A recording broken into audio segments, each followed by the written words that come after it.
आणि म्हणूनच आम्ही त्याला एक असं नाव ठेवलंय सकाळ दुपार संध्याकाळ। त्याच्यामुळे अशा पद्धतीने राजकारण या तालुक्यात खेळीमेळीच्या वातावरणात चालू जाते।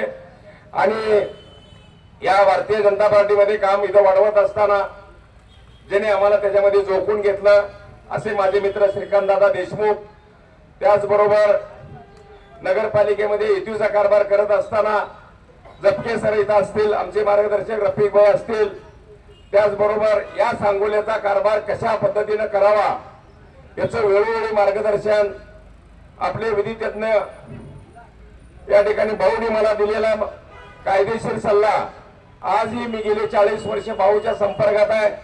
भाऊच्या संपर्कात असताना कायदेशीर सल्ला भाऊकडे जातो, भाऊना काय अडचणी विचारतो, मोफत सल्ला भाऊ मला देतात। आणि या ठिकाणी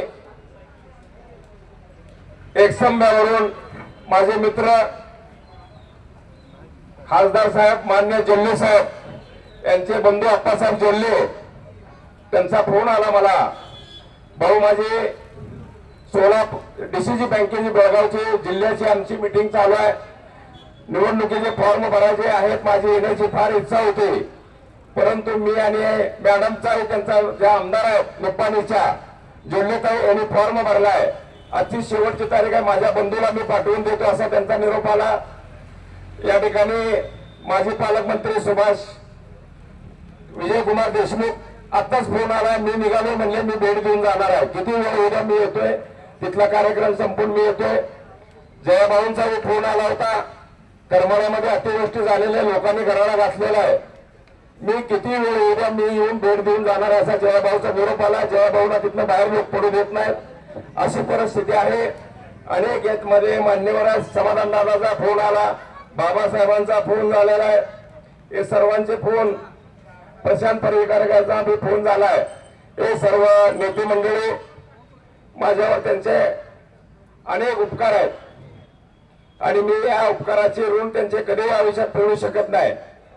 या ठिकाणी खासदार दादाकडे मी 8 दिवसा 15 दिवसापूर्वी विनंती केली, दादा सायकलचं शोरूमचं उद्घाटन करायचं आहे। दादांनी सांगितलं भाऊ मी सांगवीमध्ये आहे, सांगवीमध्ये तुम्ही या। सांगवीमध्ये गेलो, एक सोसायटीचं उद्घाटन होतं आणि त्या उद्घाटना दिवशी आम्ही गेलो, दादांची चर्चा केली, दादा म्हणले 23 तारीख भाऊ माझी शिल्लक आहे, 23 तारखेला तुम्ही ठेवा। त्या ठिकाणी जयाभाऊ होते, जयाभाऊने सांगितलं माझा नेता दादा आहे, दादाने जी तारीख दिली ती मी तारखेला येणार। तर जयाभाऊ आज कॅबिनेटला सुद्धा गेले नाहीत, परंतु करमाळ्याची अतिवृष्टी झाल्यामुळे